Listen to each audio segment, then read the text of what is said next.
Wow, there's so many of you. I feel like I'm going to be a bit nervous now or something. So it's the end of day 2, and I guess you're all exhausted and can't wait to get some beer and cider on a sunny day in London. So I hope I'm going to do it quick and make it fun for you. So I'm going to take you out of the world of Appium, and I'm going to take you on a journey of my own company, story, and I hope you're going to love it. So it was like a couple of months ago when I talked with Beth, and she invited me to speak at the conference about my story. So yeah, let's do it. Oh, hold on, I'm gonna take my clicker as well. I hope that's mine. Yep, that's mine. By the way, how many of you here have ever had any frustrations in the software testing industry and have thought about building their own products or companies? Oh, wow, a lot of you. And how many of you have a company? Have done something about the idea? Oh, very nice. Very cool. So what happened to me was basically that about 5 years ago, I was working as a software tester, and my dream was to become the best one in the industry. So in 2012, I decided to move away from Estonia. So I'm from Estonia, by the way. So how many of you have been to Estonia, by the way? Cool, a couple of hands. So it's a small country in Eastern Europe, so it's about 1.3 million people. So I was one of the people from Estonia that decided to do something about my life, and I decided to move to London. So 5 years ago, I was here in London, and my dream was really to become the best tester that I can be. And pretty quickly after getting a full-time job, I started feeling that I'm not developing myself fast enough as a tester. So I started reaching out to a lot of industry leaders here in London, and just to talk about their experiences of how they became so great. And the second thing that I did was I started looking for additional opportunities just to improve my skills as a tester. And usually the only way to do it is through practical skills. And so I found out about a lot of crowdsourced testing websites, and I was just really fascinated about the idea that these crowdsourced testing sites really connect testers around the world with different companies who need testing for their products. And I just fell in love with the idea, and I immediately signed up, and I saw so much opportunity there to develop my skills as a tester. But after a couple of months, I became frustrated because I felt that my time as a tester wasn't really appreciated. And the second thing was that the testing teams were not really working together or towards the same goal. So I felt that it's really not the right place for the testers to be. And so I started looking for additional opportunities, or I started looking for solutions for the problem that I had, or these frustrations that I had. And I didn't find any. And basically what happened was that I found out about the hackathon. Who's ever been to a hackathon, by the way, from this room? Not too many. I totally recommend going to a hackathon because it gives you so much experience, and it's really cool to develop something with people, people around you, and learn something from it. So basically what happened was that after I had these frustrations, I found out about the Global Series Hackathon happening in London, and I immediately signed up because I felt that my problem wasn't being solved, and so I saw this opportunity that maybe I could do it. And the hackathon that happened in London was called AngelHack. And one of the main prizes over there was like $25,000 as an investment, and a trip to Silicon Valley to present your idea in front of the top VCs in Silicon Valley. And it immediately blew my mind, and I was like, okay, I can do it, and I could do it myself. And then basically, that happened in November 2012. And I went there with my husband, Marko. And Marko had been building products and companies for the past 10 years back then. And we went there together. And out of 64 ideas here in London, we were selected as top. We were selected as one of the winners. And we got the tickets to Silicon Valley to present our idea in front of like the best VCs in San Francisco. So 2 months after winning AngelHack in London, we went to San Francisco, and what happened was that we won AngelHack. So we got $25,000 as an investment, and that basically gave us the confidence to move on with this company full time and see what's going to happen. And by then, after about 2 months, we also got our first customers, and we felt that it's really we're ready to fully commit ourselves to the company. And from there on, we also went through like one of the top accelerator programs in the US, or actually they're now in the world, the best accelerator program called Techstars. And through that, we got an additional investment. And from there on, we started gaining more customers. We figured out the subscription model. And now, to date, we have raised about 8 million in funding. And we are a company of about 60 people.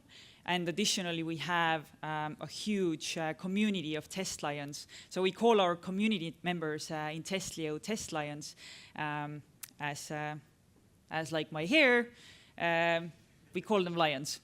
But anyways, so I haven't even told you what Testlio is. So I talked about my frustrations a little bit, but what Testlio essentially is that we are building a global community of expert software testers that help companies test products. So we mostly focus on testing mobile products. So we work with companies like Microsoft, CBS, Strava, OfferUp, and so on. And most of our customer base today is in the US.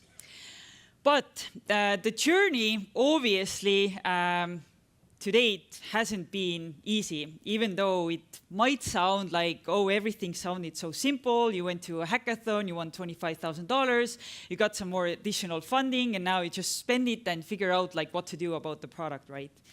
So I wanted to share some of the things that I've learned throughout the process of becoming an entrepreneur. And to be honest, entrepreneurship wasn't ever anything that I wanted to pursue. So I just basically, it happened to me. And obviously, the past 5 years have been a very cool experience for me, but it has also been super tough and challenging. And when I started Testlio, I was pretty sure that like the key to success is if you have a great idea. But now, learning about different companies all over the world, we see that usually the main thing that runs your product to success is the team and how well you cooperate together. So what have I learned from all of this? So one of the first things that was really, I don't know, life-changing for me was that back in 2011, when I was still studying programming in college, James Bach visited our college, and he really spoke about the testing industry, the opportunities, and like why testers should always ask questions. And back then I was quite kind of a shy girl, and I was always afraid to ask questions from people because I was afraid to fail in front of them and embarrass myself. But and then when I moved on, and then when I had a job, I was pretty much in this company doing everything I was told to do. I never questioned anybody of why I was doing the things I was doing.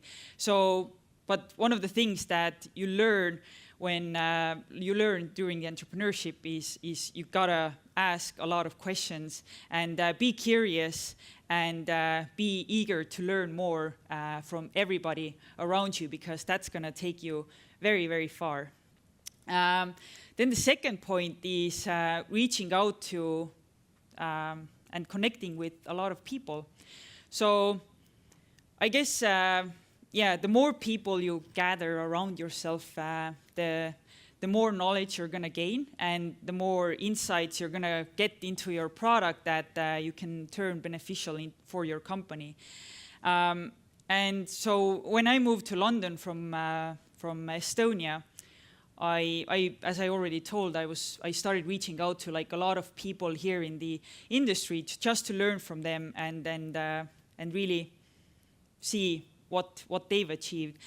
And from there on, when Testlio got into like a top accelerator program in the US called Techstars, we basically met about 100 people, like investors and entrepreneurs, during the first month of the program, and everybody gave us feedback about Testlio, and we got feedback from one end to the other. There were people who were saying that the idea sucks. There's no point for you to even do it. Like, you should change your business model.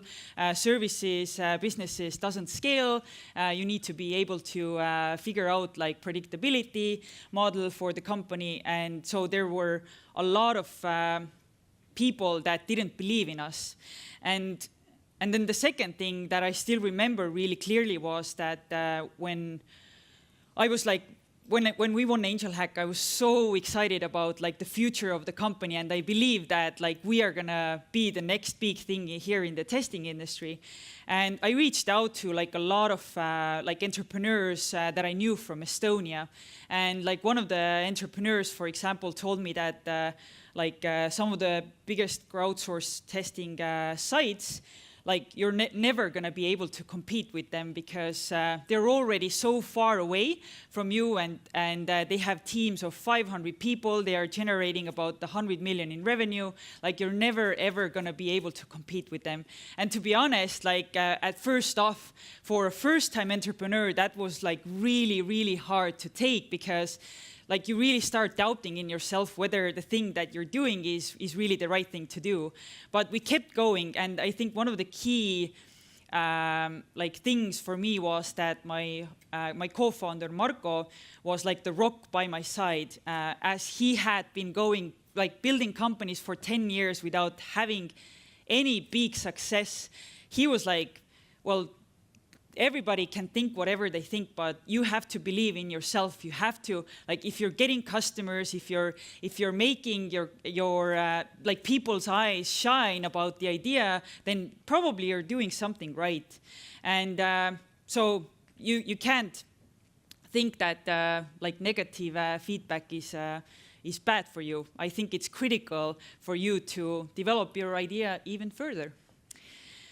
So yeah, like reach out to people is like one of the key things, and even today I see that that companies or startups that are very like hustling really hard to like reach out to like, I don't know, investors, like different entrepreneurs to get feedback for their idea. They've come like they've gone a far away. So yeah, do that. What else? Be passionate about solving a real problem. So over the past 5 years now that I've been building Testlio, I can say that I've seen a lot of people that are coming to me and asking like how did you build Testlio, and how can I do the same? And a lot of the times people just build companies for the sake of building companies. But now, over the past 5 years, I've learned that entrepreneurship is such a huge uphill battle, and it's so much full of different challenges that you need to work on something that you're really passionate about. So beforehand, when I was asking questions whether you've ever had any frustrations about like things here in this industry, then like if you want to build out the company out of it, then you should really be passionate about solving this, and like never ever is building companies gonna be like a short-term, I don't know, success story. Like obviously, you've probably heard about companies like Masquerade. Does anybody remember Masquerade, by the way, the company that Facebook acquired, like where you can add filters on your face? Does anybody remember that? You don't know that? Seriously, Masquerade. Okay, anyways, it's such a cool story that I need to share this. So there was a cool company called Masquerade, and they were a team of like 5 developers, and they had been to like, I don't know, 10 different hackathons. And then during one hackathon, they came up with the idea of adding different filters on your face, like in Snapchat, basically, right? And then after 2 months, their company was acquired by Facebook for, I think it was 150 million euros or dollars. And I think it was such a crazy story, but that doesn't happen too often here in the world of entrepreneurship. In fact, like if we talk about the statistics in different top accelerator programs, then out of 10 companies, like 1 succeeds. So there's a huge failure happening in the startup industry. But that should never, ever, I don't know, what can I say? That should never, ever hold you back of doing something that you want to do. So you can always take, I don't know, what do I want to say? You should, seriously, but anyways, you should always take charge of your own life and just go for it and not be afraid of what everybody else thinks of you. Then I have only 2 more slides, not going too long. But one of the key things about building a great company is the team. So back in 2012, when me and Marco went to this hackathon, AngelHack, we were actually hiding the fact that we are a couple. And when we were selected as one of the winners in London out of 64 ideas, we actually didn't get the tickets to San Francisco to present in this hackathon finals. But as soon as we told everybody that we are actually a couple, we've been doing some projects together, everybody were basically like the founder of AngelHack, when he heard the story, he was like, what the fuck, like why didn't you tell us that you're actually a couple? Because the one thing that makes companies a success is the team. So you really need someone by your side that you can really rely on. And because, as I've already told you, entrepreneurship is so fucking hard that the first 2 years for me were probably the toughest, because as we got so much negative feedback about our company, and there were people that didn't believe in us, like every time when I heard something negative, that made me cry. But luckily I had Marco on my side, and here I am today. But yeah, building a strong team is really everything. And the second aspect of building a company as well is timing. So if you really have an idea, then you really need to have the right time as well, because I think everybody knows Airbnb. So Airbnb was the company that started in the beginning of 2010, and basically what happened was that before that nobody even thought about like renting out their own bedrooms, and then the recession came, and it immediately became a huge need for people to earn some extra money. So that's another aspect of building a great company as well. But yeah, for me, like the key things is obviously that you need to, if you already get some paying customers, then you can go from there forever, pretty much. And then this is my last slide,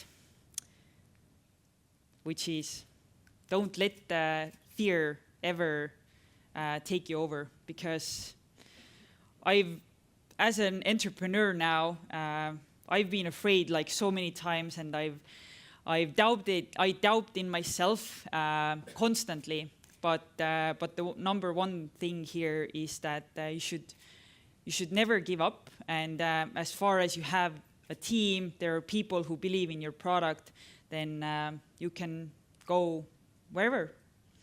And yeah, even though sometimes things may seem super hard, I've learned that over the past 5 years, we've always come out of every hardship, and that's how it is.